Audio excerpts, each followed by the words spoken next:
Todos sean muy bienvenidos a una sesión más de nuestras actividades regulares de la Asociación de Historiadores de Jalisco, Carmen Castañeda García.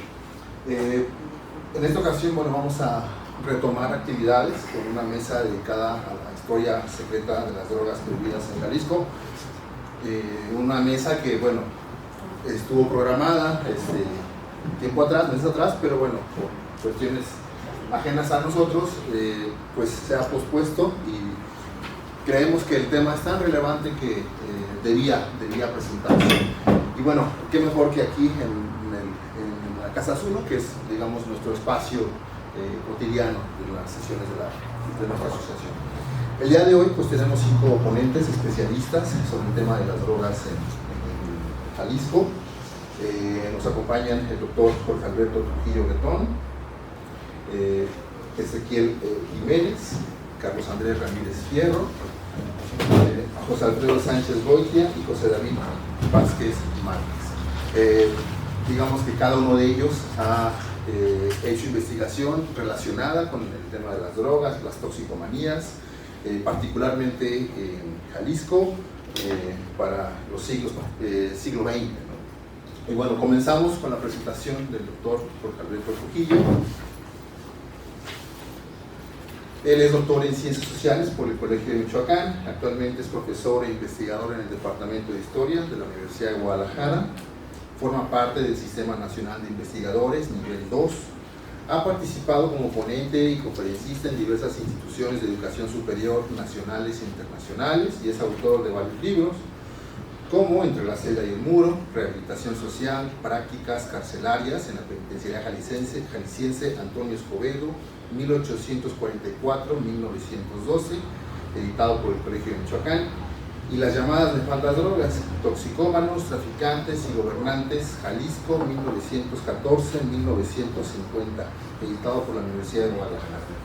Y es coordinador de El rescate de la memoria, historia, transgresión, marginación y justicia en América Latina, siglos XIX y XX, también editado por la Universidad de Guadalajara. El doctor Jorge Trujillo, es, digamos, precursor, pionero en los estudios sobre el crimen, además de las toxicomanías, sobre estudios del delito en Jalisco. Y creo que parte de los ponentes que están aquí, pues le debemos, incluido yo, parte de su investigación para las propias. Le damos la palabra entonces al doctor Jorge. Muchas gracias, Miguel. Buenas tardes a todos. Y primeramente quiero agradecer a nuestra Asociación de Historiadores por admitir la propuesta de presentar esta mesa de trabajo. Y lo digo porque ya tuvimos una primera ocasión para llevarla a cabo y desafortunadamente no se logró. Pero agradecimiento que también extiendo a la dirección de la Casa Zuno por aceptar ser la sede de este evento y por supuesto a quienes me acompañarán en esta mesa, al moderador, ¿verdad? Y hasta quien elaboró, ¿verdad?, el cartel que adorna, ¿verdad?, la presentación de la misma. Para empezar, es importante mencionar que esta exposición trata principalmente de drogas como la marihuana, el opio y sus derivados, misma que se armó en parte con base en un material inédito que comprende principalmente el siglo XIX, así como algunos párrafos de mi libro Las llamadas nefandas drogas, y que cubre para este caso algunos aspectos de su introducción y los primeros decenios del siglo XX, y que en su conjunto está sustentada en las más diversas fuentes como la legislación penal, la hemerografía y los expedientes judiciales, empleados desde una óptica teórica y metodológica propia de la historia sociocultural del delito, que centra su atención y preocupación no solo en el delito mismo, sino además en la importancia que reviste el origen social de la figura del delincuente y el proceso que han seguido las instituciones punitivas, el aparato de justicia y la propia legislación penal, y en general las acciones y discursos diseñados y emprendidos por las élites para preservar sus intereses, imponer sus valores y controlar especialmente a las clases criminales.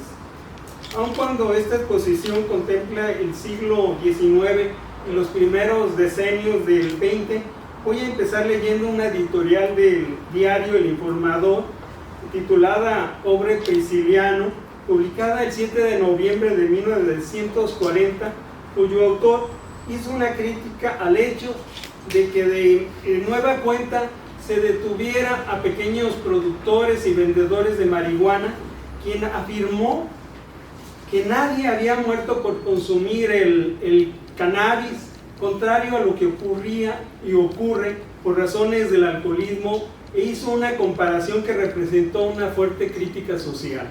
Dice: la marihuana, como droga plebeya, se recata en sus escondrijos, oculta sus vulgaridades, huye del exhibicionismo. El alcohol, como veneno prócer, se aloja hasta en céntricos salones, muestra sus sabrosuras en copas y vasos rutilantes, ama el bombo, la música y el chacoteo. El alcohol preside igual las fiestas de los nacimientos y de los esponsales, como los lutos de los velorios.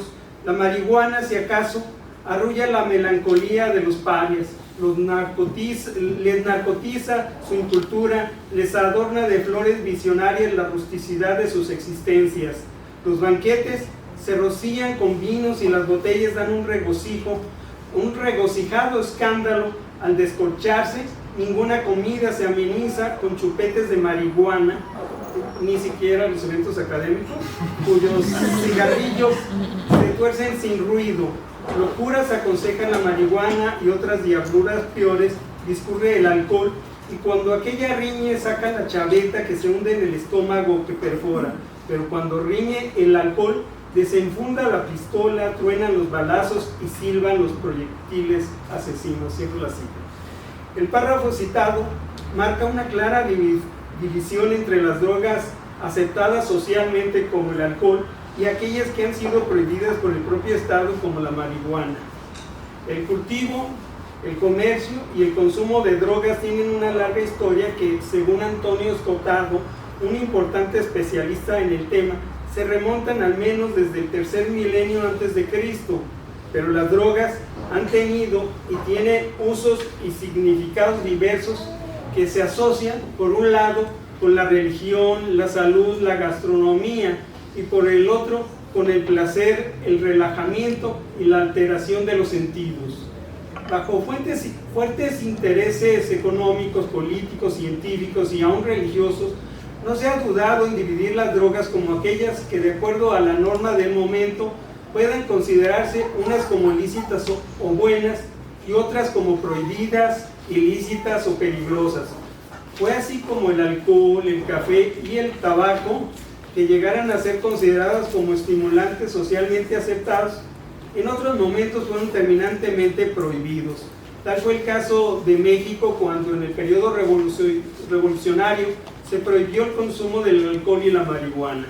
El mismo Escotado refiere que el término droga proviene del griego original fármaco, que lo explica a la vez como remedio y como veneno, de lo cual únicamente quedan vestigios. Sin embargo, es preciso seguir considerando esta idea, pues de ahí puede depender el estado de salud de quien la ingiere, aunque ello también dependa de ciertos elementos que son inherentes a ella y de quien la consume: la dosis, la pureza, la ocasión que amerita su empleo, las condiciones de acceso a la droga y las pautas culturales que animan su uso.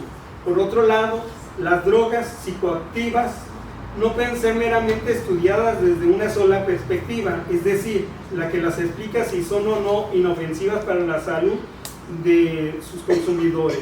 El estudio de las drogas debe también realizarse desde sus propias manifestaciones culturales, sus efectos sociales y sus particulares repercusiones políticas, económicas y jurídicas. Es también importante señalar, como lo refiere Jorge Díaz Cuervo, que la palabra droga cambió de sentido a lo largo del siglo XX, ya que en un principio no tenía una connotación negativa como la que hoy tiene. Antecedentes de las drogas enervantes en México. La historia de las drogas en México es tan vieja como en cualquier cultura, y a lo largo del tiempo ha pasado por muchos procesos y cambios, principalmente desde que la conquista se instauró en estas tierras y en general en el continente americano.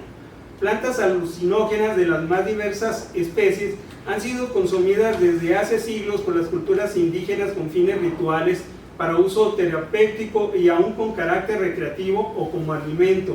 Y si bien con la conquista las autoridades novohispanas trataron de eliminar este consumo al introducir el cáñamo, más tarde conocido como marihuana, como una fibra textil que sirviera para promover la industria y la economía agrícola, enriqueciendo las arcas de la corona, lograron contradictoriamente promover el consumo como drogas de la cannabis índica entre la población indígena, adicción que a más de 5 siglos de la conquista la ha mantenido como el más popular enervante en nuestro país. Pero la marihuana no es la única droga que se ha popularizado en México, pues a lo largo de los años han sido introducidas otras más con el propio desarrollo de la industria farmacéutica y las que provinieron de otras culturas que se instalaron en las principales ciudades de México. Disipación en el siglo XIX. En el siglo XIX, a las drogas naturales como la marihuana, el toloache, el peyote, los hongos alucinógenos y otras muchas plantas se les asociaba con las culturas populares e indígenas, mientras, como lo señala Ricardo Pérez Monfort, aquellas que se concebían como drogas químicas como la morfina, el opio, el clorhidrato de cocaína, la heroína y más, promovidas a través de modas europeas, habitaban el espacio de la medicina y la farmacéutica o de la bohemia aristocrática. Bueno, esto lo dice Pérez Monfort. En el consumo de cada tipo de droga se advertía también una clara diferenciación social y los prejuicios de clases. El consumo de la marihuana creó un imaginario, especialmente el originado por la opinión pública, de que solo podía ser consumida por individuos procedentes de lo más sórdido, indigno, bajo e incivilizado de la sociedad, incluidos indígenas, soldados, presidiarios y más, convirtiéndola con el tiempo en un símbolo de la violencia, el crimen y la ignorancia. Por otro lado, la venta y el consumo de cannabis era una preocupación de farmacólogos, como el caso de Crescencio Díaz, quien en uno de sus trabajos hizo mención de su uso por parte de los presidiarios de Jalisco. Cito: las hojas fumadas, aún mezcladas con tabaco como las usan los árabes, y aquí en la República, principalmente los presidiarios de la isla de Mezcala y cárcel de Guadalajara, se emplean para procurarse una especie de embriaguez particular, acompañada de situaciones voluptuosas en las que se ve lo que no existe, se juzga de diferente modo lo que ha sido. Sin embargo, se advierte que bajo su influencia hay más propensión a las ideas alegres, y uno de los efectos más constantes de provocar risotadas que durante todo el tiempo que se está sometido a su acción, la cual se prolonga a veces por 3 o 4 horas. Cierro la cita. Con relación a la misma marihuana, vale la pena mencionar que aunque se afirma que fueron los españoles quienes la trajeron a América y a la Nueva España, en el caso del Reino de la Nueva Galicia, la Intendencia de Guadalajara reportó en 1778 en una topografía del curato de Tlajomulco una planta producida en el pueblo de Santa Anita que le daba el nombre de Rosa María, muy probablemente la misma marihuana, caracterizándola, cito, de altor de media vara de medir, vestida de unas hojas de la hechura y tamaño del pie de una gallina, da su flor de hechura y tamaño de la retama, y que si se daba a tomar en poca cantidad y cocida provocaba fantasía en el que la consumía, y si se bebía en mucha cantidad podía producir la locura y luego la muerte. Cierro la cita. Cabe mencionar que a la marihuana se le nombraba popularmente en el siglo XIX también como Rosa María, lo cual hace suponer que la marihuana ya era conocida en estos territorios aún antes de la invasión española. Respecto al opio, que es un derivado de la amapola o dormidera, una planta milenaria, originaria al parecer del sureste de Asia y del sur de Europa, que se caracteriza por tener una hermosa flor de distintos colores, de la cual una de sus especies, la dormidera Papaver somniferum, es conocida por sus efectos somníferos y en cuyo bulbo se realizan incisiones superficiales para obtener un látex blanco y lechoso con alto contenido en alcaloides que una vez seco y convertido en masa se le da el nombre de opio.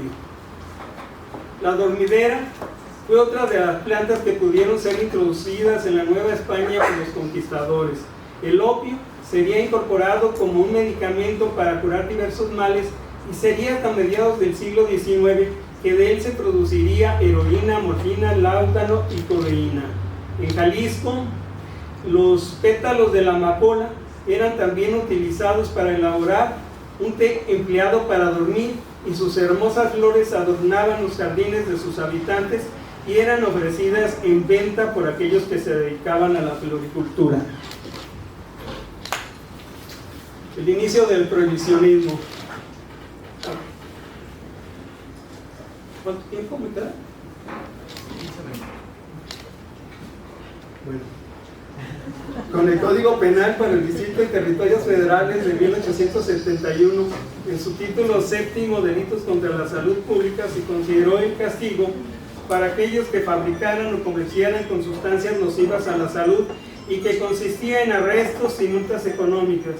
Aun cuando el citado código era bastante ambiguo en materia de drogas enervantes, ya que no definía cuáles eran estas sustancias nocivas, fue al menos sentando la idea de que cualquiera de ellas que atentara contra la salud podía ser prohibida y sus comerciantes castigados. Le voy a cortar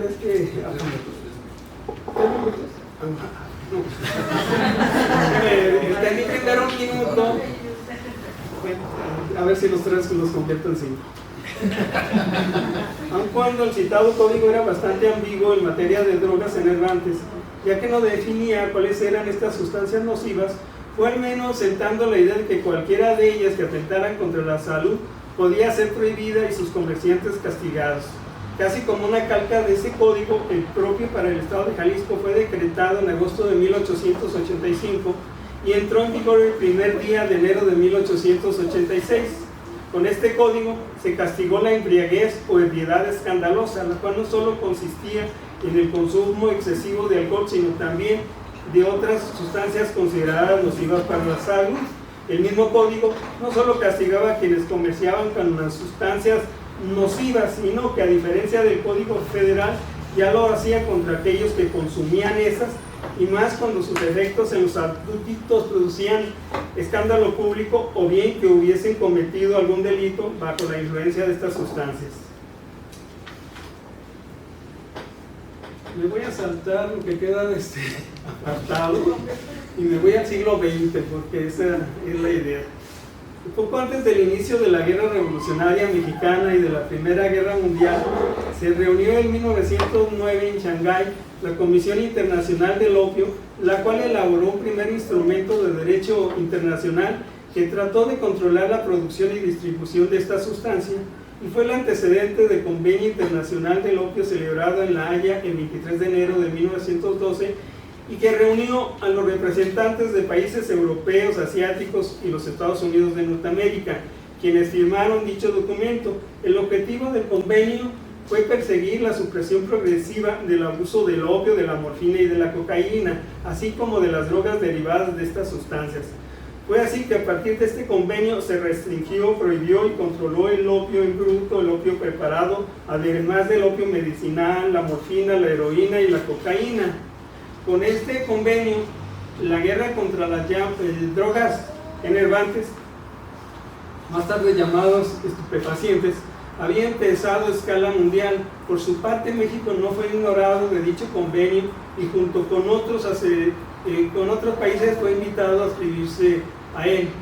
Con ello, la verdadera escala contra las drogas enervantes, narcóticas o estupefacientes se empezaría a desarrollar paulatinamente hasta alcanzar un elevado grado de paroxismo contra aquellos que la producían, la consumían y la vendían.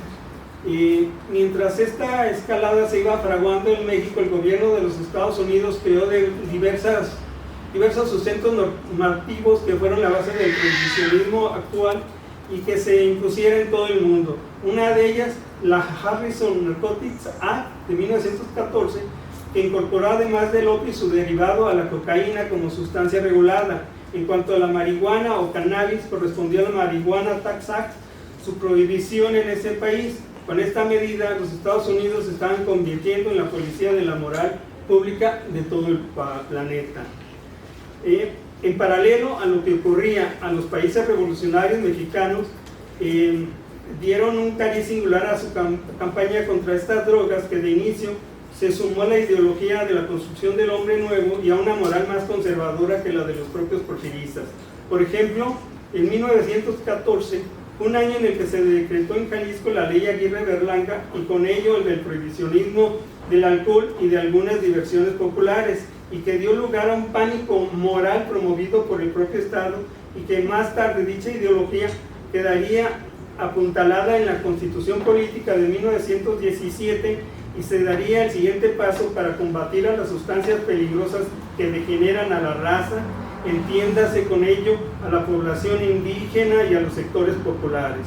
Con esto no solo se estigmatizó a los consumidores de drogas, sino que se inició su criminalización, multiplicándose las racias y el procesamiento penal. No obstante estas medidas, en 1931 se decretó el primer reglamento de toxicomanías, que identificó al ahora llamado toxicómano, antes identificado como vicioso, como un enfermo que debía recibir un trato como tal en algún hospital o dispensario público, y no como un delincuente. Sin embargo, este reglamento no tuvo éxito por diversas razones, entre ellas el fracaso de la denuncia y persecución de los toxicómanos y por la corrupción de las autoridades policíacas. Más tarde, en 1940, se decretó un nuevo reglamento que aunque tuvo éxito, solo duró 6 meses debido a las presiones y amenazas de las autoridades norteamericanas, que llevaron finalmente a su derogación. Para el caso de Guadalajara, el único hospital público que podía atender, aunque de manera insuficiente, a los llamados toxicómanos era el Hospital Civil, el cual solo podía desintoxicar a aquellos individuos que llegaban a él en una condición deplorable. Entre los hospitales privados llegó a destacar el Sanatorio de Psiquiatría y Toxicomanías, el cual estaba ubicado en la calle de Prolongación Independencia número 301, a un costado de la Escuela del Espíritu Santo, y que se anunciaba como un sanatorio moderno para sus enfermos mentales, nerviosos y toxicómanos.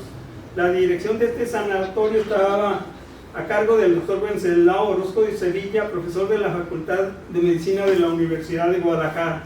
Otro hospital fue la Santísima Trinidad, de origen colonial, y quizás como otros más fue el Hospital San Juan de Dios, ubicado a la entrada de Zapopan e inaugurado durante el Porfiriato.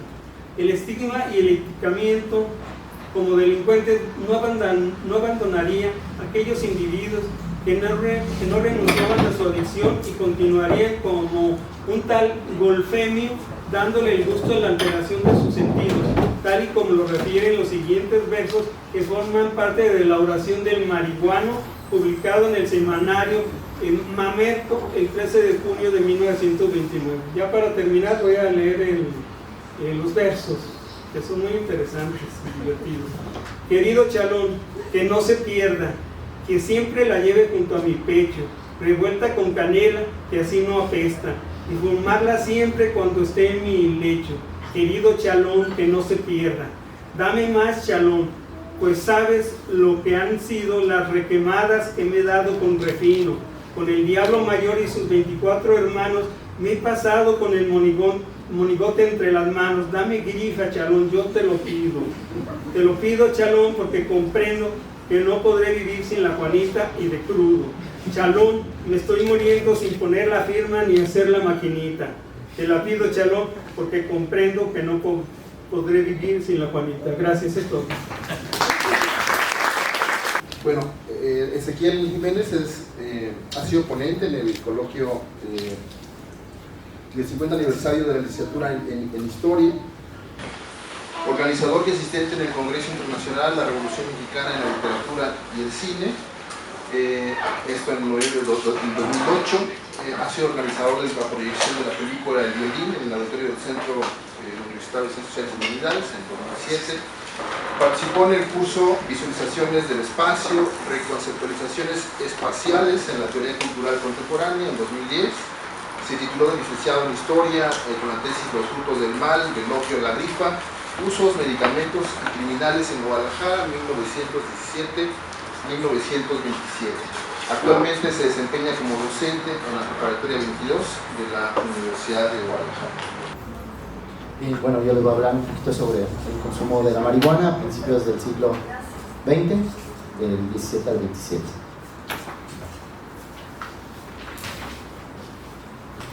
En las primeras décadas del siglo XX, Guadalajara sufrió una transformación, tanto en su estructura urbana como en la población. Desde finales del Porfiriato se había convertido en una urbe con un auge económico y social gracias al vigor comercial y al desarrollo de la industria. Este apogeo se vio reflejado en la morfología de la ciudad y en el nacimiento de las nuevas colonias. Magnas obras como el enturbamiento del río San Juan de Dios, el ensanchamiento de la avenida Vallarta. Además, el establecimiento de nuevas colonias como la francesa, la moderna, la americana, o novedades como la construcción del primer zoológico en el Parque Agua Azul. Esta ciudad moderna no podría estar alejada de las problemáticas de otras metrópolis. De tal forma, las altas esferas sociales se quejaban por la falta de control sobre la marihuana y el opio, que rompían con la visión idílica de la ciudad. Cito: ningún consejo de salubridad ha podido evitar la pésima adulteración de licores, ni la venta de opio y de marihuana. Cierro cita. Una remembranza de la ciudad tranquila, pensada desde la capital como una urbe en la que se podía dormir a las 9, tener la siesta de perro, comer a sus horas. Una ciudad prominente, un lugar y población pintoresca. Sin embargo, Sutano, columnista del Informador, tenía una percepción distinta, más cercana a la realidad de las vivencias de los tapatíos. Abro cita: la realidad tapatía contradice palmariamente este concepto tradicional y fantástico. No hay tal quietud nocturna, no existe la juventud consagrada a las veladas familiares, con expurgamiento de perro de aguas junto al piano, sin teatro, sin fumaderos de opio, sin atracos y sin ninguno de los atractivos de la moderna vida nocturna. La juventud tapatía se desvela franca, excesiva y ejemplarmente. Una urbe con bullicio, despierta, desvelada y para desvelados, con todas las actividades para ser considerada una ciudad moderna. Una ciudad digna de ser pensada, la mitad parisiense y la mitad turca, como lo menciona Sutano. De ahí que en esta ciudad en plena modernización se vivía lo que en otras metrópolis, una persecución a las drogas heroicas, el opio y sus derivados, la cocaína, la morfina y en específico la marihuana. Ante tal situación se buscaba una explicación del origen de estos males. Se expone la causa de esta insalubridad moral. Se expone que esta insalubridad moral era debida a las lecturas que hacían y conducían a las más espantosas depravaciones, a los espectáculos a los que eran llevados los jóvenes, pues hacían del bandido, de la prostituta y de todo lo que está fuera de la ley lo más atrayente. Por lo tanto, el primer culpable era el Estado, que permitía este tipo de diversiones y afectaciones. En segundo, los literatos, el cine y la novela sensual, por lo que se requería que la búsqueda de lo artificial fuera combatida por todos los ámbitos. En la conciencia moral cotidiana se criticaba a los consumidores de estas sustancias.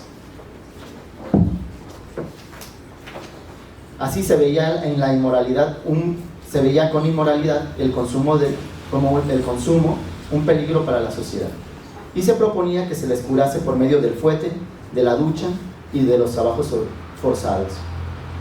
Si alguna droga causó escorsor a la sociedad tapatía, fue la marihuana. Se traficaba y se consumía, tanto que el inspector de policía ordenaba detener a los marihuanos, gente a la que se tenía que extirpar y según su dicho, lo peor, no eran pocos. La preocupación dio lugar a diferentes campañas para extirpar este mal social. Se mencionaba como una plaga de rateros y vagos que se habían apostado en la ciudad, debido a que ellos requerían del mínimo descuido para robar de la manera más cínica la funesta grifa. La plaga de estos no era menor, inclusive chamacos eran conducidos a la inspección de policía. Los marihuanos se consideraban el azote a la ciudad.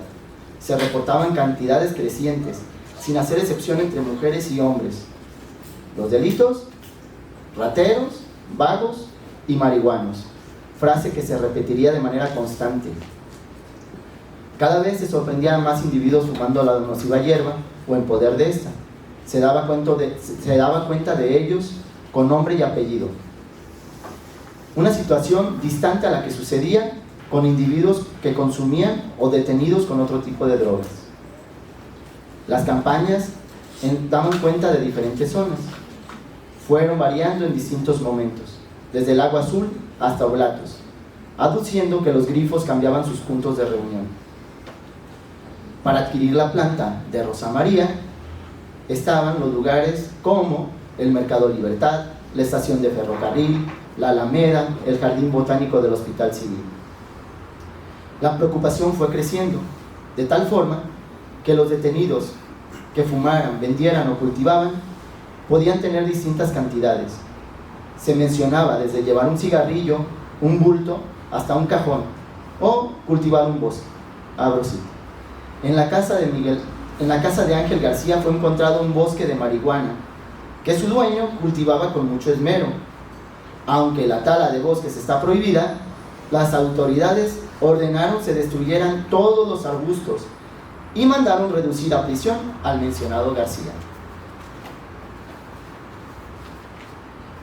Los detenidos quedaban asignados para que fueran reconocidos en la sociedad como parte de esta plaga humana que asolaba a la Guadalajara en la segunda década del siglo XX. A los vagos, perniciosos, como ya lo dije, se les mandaba a Escobedo para que aprendieran a trabajar, a estos marihuanos y rateros. Asimismo, se señalaba que las mujeres también eran aficionadas a consumir marihuana. Se detenía a las envenenadoras, que era común, y la zona donde se vendían era variada.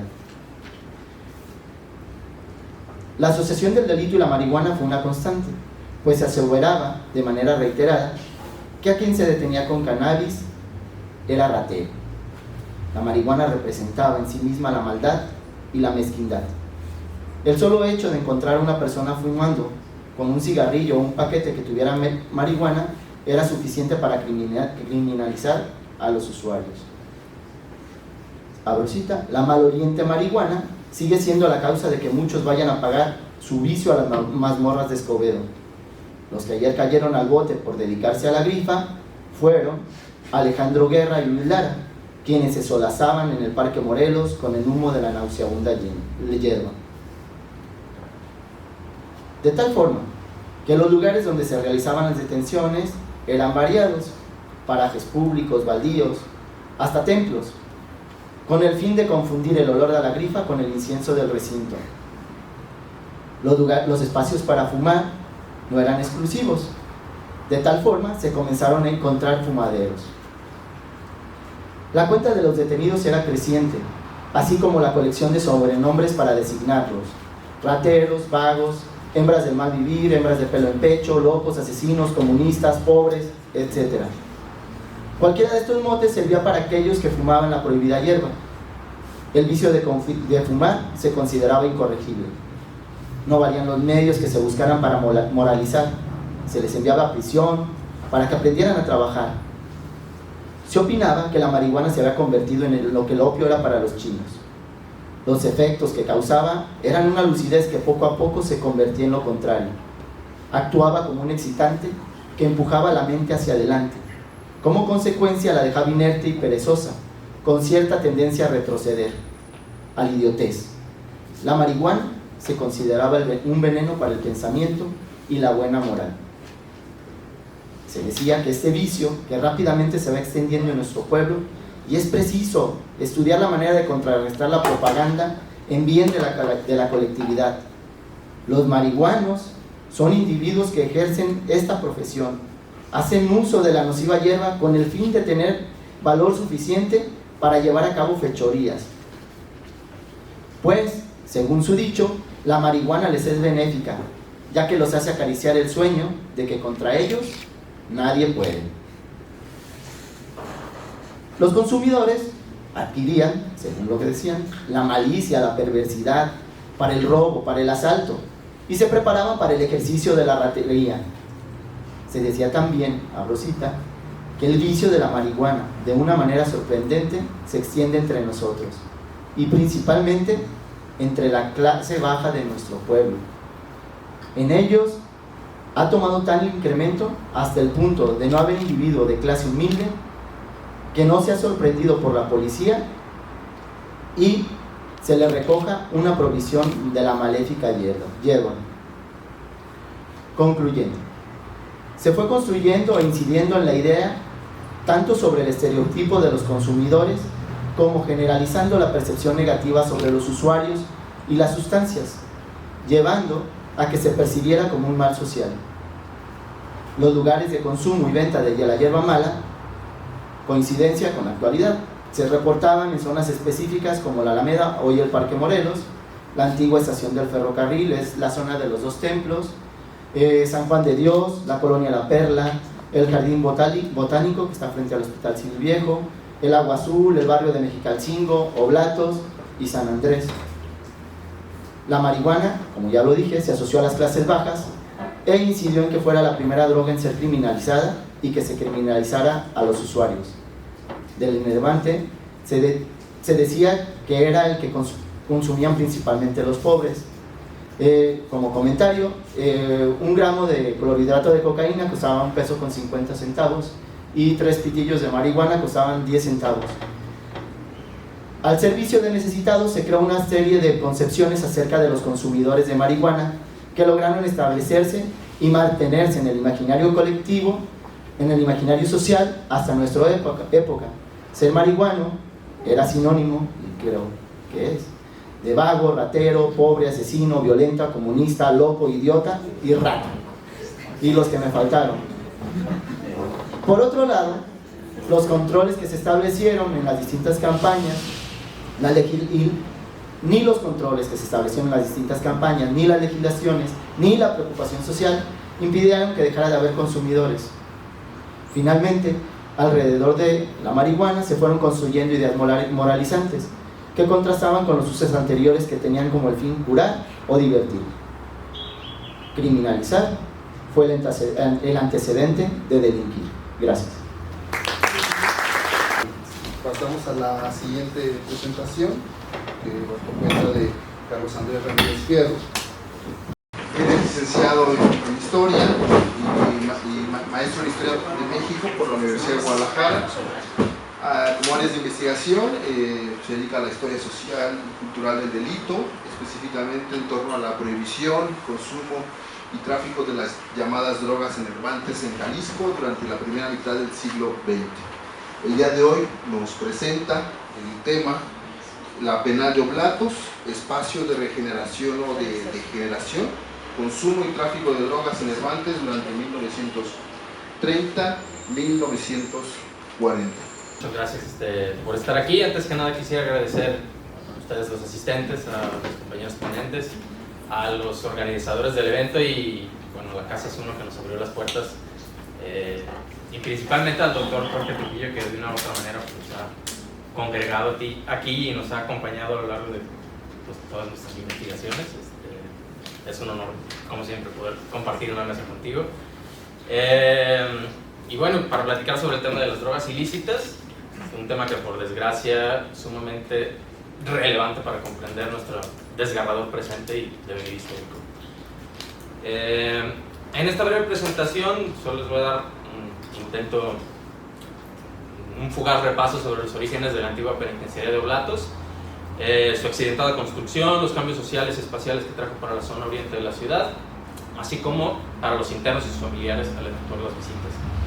Se dará una muestra de las diversas formas en que se seguían cometiendo delitos contra la salud al interior del recinto, que tenía por misión regenerar a todos estos viciosos y traficantes de sustancias ilícitas.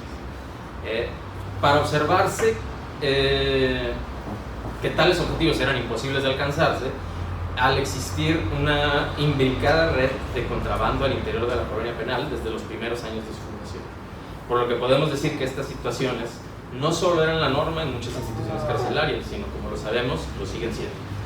Recordarán que no hace muchos años se dieron a conocer cómo operaban seguramente operan tienditas de marihuana al interior de los centros de readaptación social, donde se pueden encontrar una amplia diversidad de calidades, precios. Yo recuerdo un video de Puente Grande, muy claro, se muestra que todavía es una tradición. Bueno, para esto recurrimos a planos, informes de gobierno, libros de la penitenciaría consultados en el Archivo Histórico del Estado de Jalisco, expedientes judiciales sobre delitos contra la salud consultados en la Casa de la Cultura Jurídica, así como prensa de la época, principalmente El Informador. Y bueno, estos documentos nos permitieron acercarnos a las historias y la vida cotidiana de hombres y mujeres condenados al confinamiento, con la supuesta finalidad de regenerarlos para ser así reinsertados en la sociedad una vez que se juzgaba corregida la desviación de aquellos elementos nocivos. Habrá que acotar en primera instancia el título de esta ponencia, pues aunque alude a las drogas enervantes en general, cuando nos referimos al consumo y tráfico de marihuana, ya que al menos desde su apertura de 1932 hasta el año 1947, que he logrado revisar, solamente he encontrado referencias al consumo y tráfico de dicha sustancia, aunque bueno, eso no quiere decir que no hubiera tráfico de otras sustancias. Esto lo digo porque hay un antecedente justo antes de que cerrara la penal de Escobedo. Sí hay, por ahí tengo algunas notas donde, bueno, un ex universitario, Salvador Landazzo, y compañía, por ahí menciona que sí existía el tráfico de otras sustancias. Él era un morfígano. Pero bueno, podemos pasar. Gracias. Bueno, en 1930 en Jalisco se vivían tiempos difíciles derivados de la crisis económica que se sintió en el país, acentuada por la rebelión cristera, malas cosechas, situación política. En esos años, Guadalajara se distinguía como una de las más hermosas ciudades de México y era elogiada por su adelanto cultural. En ella fue un símbolo de vanguardia las colonias modernas ubicadas hacia el poniente de la ciudad, distanciándose y contrastando con los populosos y proliferantes barrios que se desarrollaban desde los márgenes del ya para entonces antiguado río San Juan de Dios hacia el oriente, que en oposición al progreso de la zona occidental representaba el atraso o la falta de civilización. Esta zona, que albergaba vecindades, casas de mala nota y viviendas precarias, experimentó una rápida urbanización, en parte por la edificación de la moderna colonia penal, construida en los terrenos de Oblatos, para entonces el extremo oriente de la ciudad. Desde la década de 1920 se habían hecho planes para establecer una nueva colonia penal, pero existieron varias complicaciones que entorpecieron su construcción, con grave amenaza para la sociedad y perjuicio para los mismos presos. Para inicios de los años 30 inició la empresa de demoler este emblema de la ciudad. El doctor Tulio aquí también tenemos un experto sobre el tema, y también ya hemos mencionado como era una constante, la prisión no iba a ser la diferencia. Pero bueno, ahorita lo vamos a ver. Bueno, demoler este emblema de la ciudad, la penitenciaría de Escobedo. Y bueno, la cantera y la piedra de este edificio se utilizó en esta nueva colonia penal. Bueno, aún faltan muchos estudios más profundos sobre la colonia penal de Oblatos. Por ejemplo, estos planos firmados por el ingeniero Luis Urbina y que pudieran ser algunos de los anteproyectos de este recinto penitenciario, pero bueno, estos fueron consultados en el Archivo Histórico de Jalisco. No encontré ningún año ni más información detallada al respecto, pero bueno, aquí puede ser como las posibles dos propuestas achadas.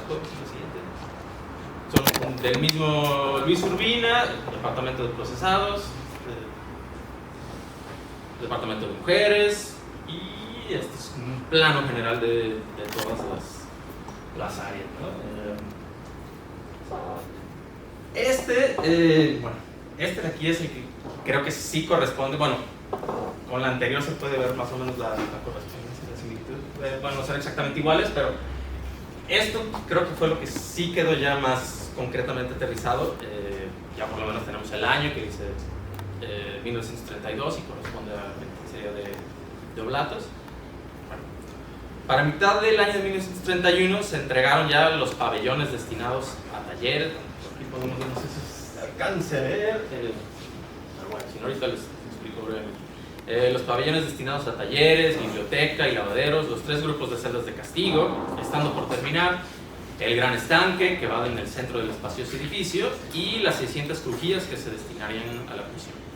A pesar de la crisis de la entidad, se vivía en la entidad durante la gobernatura de Sebastián Allende, se intentó, cito, dar un gran paso hacia el florecimiento de Jalisco y se consideró que más que nunca debía constituirse, de hecho, en el primer estado de la República. Y símbolo o ejemplo de esto, pretendían que fuera esta nueva colonia. Para el año de 1932, en las inmediaciones de esta nueva penitenciaría se construyeron muchas casas, resaltando que la barriada de Oblatos prácticamente se uniera con el pueblo de San Andrés, obra con la que se pensaba se daba margen al progreso. La entrada en funcionamiento de la penal de Oblatos también significó un inusitado movimiento para el oriente, por el constante flujo de personas que acudían a visitar a sus familiares presos, o bien con el fin de hacer algún comercio,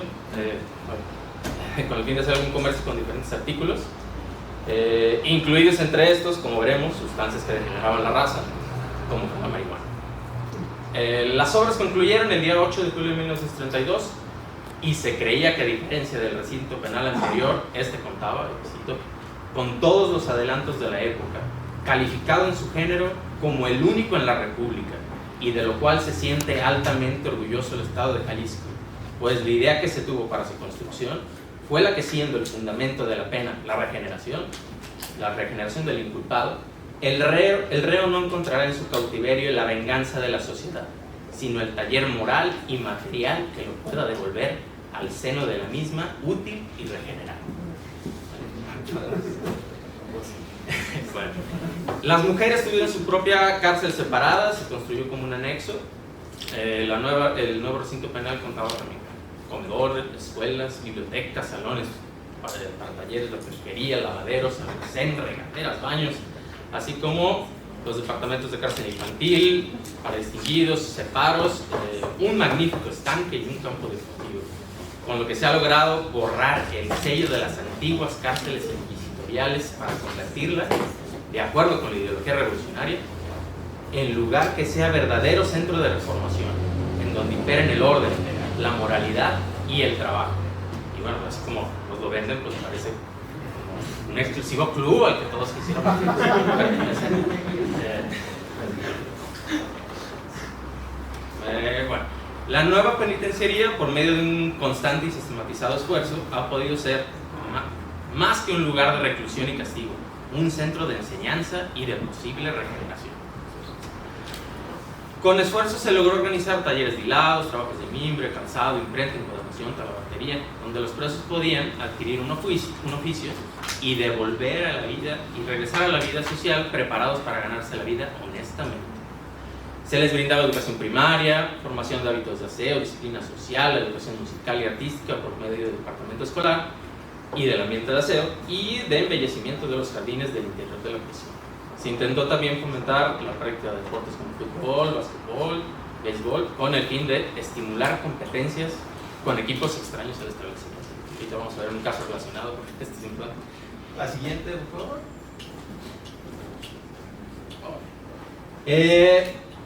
Bueno, un reportero del Informador aseguró que se trataba, cito, de una obra no solo hecha para asegurar al delincuente, sino para regenerarlo y devolverlo a la sociedad sano de espíritu y fuerte de salud. También varios diputados federales que la visitaron se mostraron admirados, asegurando que jamás suponían tuviera tales proporciones, tanto en extensiones como en los sistemas implantados para hacerla más regeneradora, más humana y por ende consecuencia con el progreso de los pueblos. Para finales de 1932, la noche del día 13 de diciembre, se llevó a cabo por fin el cambio de lo que quedaba de Escobedo a la prisión de la Colonia Real. Todavía no. Sin embargo, a tan solo unos años de su entrada en operaciones empezaron a observarse ciertas fallas en esta penitenciaría modelo. Por ejemplo, en el año 1936 la prensa señalaba como un grave problema el hecho de que los menores infractores convivieran libremente con los otros reclusos. El Tribunal de Menores veía como necesario el aislamiento de los pequeños transgresores de la ley del medio nefasto en que han vivido. Sin embargo, existía el grave inconveniente de que, por desgracia, Los niños delincuentes eran internados en la penitenciaría, donde establecían vínculos con los criminales adultos.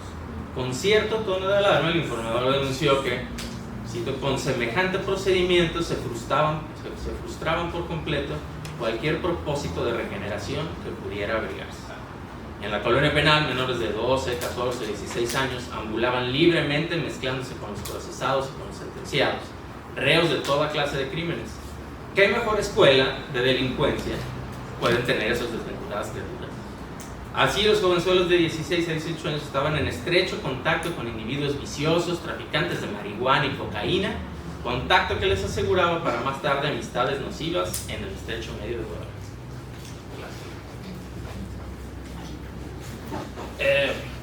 A pesar de que se pregonó constantemente de que se implementarían métodos más modernos buscando la regeneración del delincuente, no se pudieron erradicar prácticas tan arraigadas a los ambientes carcelarios como contrabando y consumo de drogas. Para 1942, una década después de la inauguración de la penitenciaría del Estado, eran ya frecuentes los casos de hombres, pero sobre todo de mujeres, que intentaban introducir subrepticiamente marihuana a la penal en los días de visitas por distintos métodos y en diversas cantidades. Sus ropas servían para esconder droga que ataban a sus piernas y escondían entre sus faldas o prendas íntimas. Así intentó introducir marihuana de contrabando en la penal Emilia Granados, pero para su mala suerte fue sorprendida cuando llevaba el cartucho de marihuana entre las piernas en dirección del Monte de Venus. También intentaban ingresar con los cartuchos amarrados a sus muslos o bien debajo del chongo para que no se los encontraran al momento del esculco. También se utilizaron para este fin latas de sardinas, zapatos, pelotas, ollas de arroz con leche, bolsas de carbón, etc. La prensa revelaba cómo no había cesado el tráfico en los centros penales, y por más esfuerzos que hacían las autoridades para exterminar el vicio, más se ingeniaban los delincuentes para proveerse de sus tóxicos y satisfacer sus vicios. Bueno, a continuación mencionaré también de manera muy breve algunos otros casos que ilustran esta situación y que además nos permiten conocer un poco otros aspectos de la vida cotidiana al interior de la penitenciaría. Aquí, más o menos cerca de las zonas, ahí están arriba de las regaderas, allá abajito está el estanque y las regaderas. Bueno, pues coincide con la entrada y la esquina de acá. También esa es una fotografía que corresponde a la entrada de la penitenciaría. Todas estas fotografías son un reportaje que realizó Nacho López en 1955, bueno, no son exactamente de la época, pero no querían solo para ilustrar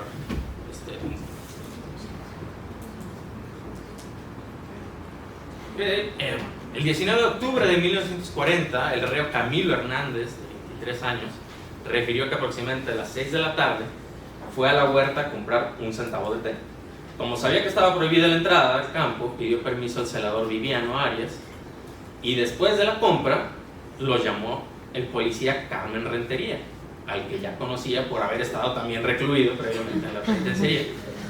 Le dijo que sabía que aquí había un señor, él estaba de guardia, que ahí había un señor que hacía cachas para pistola y que le aventaba unos papelitos con el modelo a fin de que le hicieran unos. Camilo recogió los papeles y se retiró. Pero minutos después fue detenido por el celador Pedro Martín, esculcándole y sacándole de la bolsa del pantalón 3 carrucos chicos conteniendo marihuana, la cual, aseguró, recogió en uno de los prados donde se encontraba plantada. Cuando el celador Pedro Martín vio a Camilo introducirse en lo más boscoso de la huerta de Vástagos, sospechó que iba con un policía de los que hacen vigilancia en la muralla para obtener algo de marihuana, ya que el reo era ampliamente conocido como marihuana. Después se dio cuenta de que un policía de servicio en la muralla le arrojó un papel. Camilo Hernández después dijo en otro de los interrogatorios, además de ser católico y haber cursado hasta el segundo año de instrucción pública, confesó ser, cito, un vicioso de manera absoluta a fumar marihuana, vicio que adquirió desde la edad de 12 años, siendo soldado del 8º Regimiento. Dijo, a diferencia del celador, que esa marihuana es una cantidad muy pequeña y que la adquirió a un jugador de béisbol que fue al interior de la penal a jugar con otros jugadores de profesión. afirmó que la fumaba en el interior de la penal con alguna frecuencia porque no falta de qué manera sea introducida, y que como no puede estar sin fumarla porque cuando le falta no puede dormir y siente mucha desesperación, por tanto procura adquirirla por cuantos medios es posible, pues al interior la han llegado a introducir algunas mujeres y jóvenes de corta edad. Bueno, aquí es algunos de los personajes de los que les estoy hablando. A los pocos días, sucedió hasta el 7 de noviembre de 1940, el reo Ramón Macías declaró haberle comprado 5 cartuchos de marihuana a este mismo Camilo Hernández, a razón de 20 centavos cada uno. Ramón Macías, de 23 años, dijo que después de haber consumado el robo de un dinero, el mismo interior de la se dirigió a Tiburcio Melchor, alias el Chato, a comprarle unos carros de marihuana, y que él lo dirigió con Camilo para que se lo hiciera. La droga la fumó en unión de otros compañeros en la celda de Felipe Hernández, quien era un jornalero de 50 años, quien refirió cómo llegó Ramón y le dijo que le comprara unos polvos, palabra muy usada por los marihuanos, y que le dio 80 centavos para que se los comprara. Este se dirigió entonces con el reo Narciso Mariscal para que los vendiera dándole los centavos. Este Narciso Mariscal dijo que efectivamente entregó los carros de marihuana que el mismo día había adquirido del mismo Camilo Hernández. En su defensa, el pobre Camilo dijo no saber nada al respecto. Aseguraba que solo querían limpiarse con él, viendo que seguido se le acumulan cargos por dicho de él. Poco después, este mismo Camilo, para reafirmar cómo era de efectiva los mecanismos de la penal, logró evadirse de la justicia para volver a ser aprendido pocos meses después, en 1941, y fue herido de muerte justamente en el traslado que efectuaba un agente federal que lo escoltaba desde el Distrito Federal. La prensa se refirió a este hecho como peligroso traficante de drogas fue herido de bala. Fue herido de bala al tratar de fugarse. Supuestamente le echó aserrín a los ojos a la gente y se echó a correr, se le dispararon y murió poco tiempo después en el hospital. La siguiente. Bueno, a pesar de la continua campaña antivicio de las autoridades tapatías, seguían apareciendo grandes depósitos de marihuana, como el que se encontró en la calle 32 del sector Reforma, en el interior de una casucha en que vivía la traficante de drogas Isabel Rivas García, apodada La Güera, de quien después se supo era amacia de un sujeto apodado El Golero, que se halla purgando una larga condena en la penitenciaría del Estado. Y lo más revelador fue que estos se dedicaban a introducir la hierba en el interior de la colonia penal, aprovechando el internamiento del recluso, lo que nos demuestra que la práctica de contrabando de drogas, que fue común desde la penitenciaría de Escobedo, Mezcal, y continuó en su sucesora de Oblatos, la cual no pudo ser erradicada. Otro ejemplo rápidamente es el de María Guadalupe Covarrubias, quien el 3 de octubre de 1942 declaró que era la querida de Ociel Ochoa Vallardo, quien le indicó el lugar y la forma en que debía introducir la droga. Argumentó que este mismo Ochoa Vallardo le dijo, para convencerla, que que la ocupaban los presos para ocuparle, este era un remedio que ocupaban los presos para curarse el miembro, es decir, enfermedades interiores. Pero al ser escrutado le fueron encontrados debajo del pecho 15 gramos de marihuana. Bueno, tan solo unos cuantos días antes se encontró marihuana en la celda de José Díaz Mercados y José María Arellano.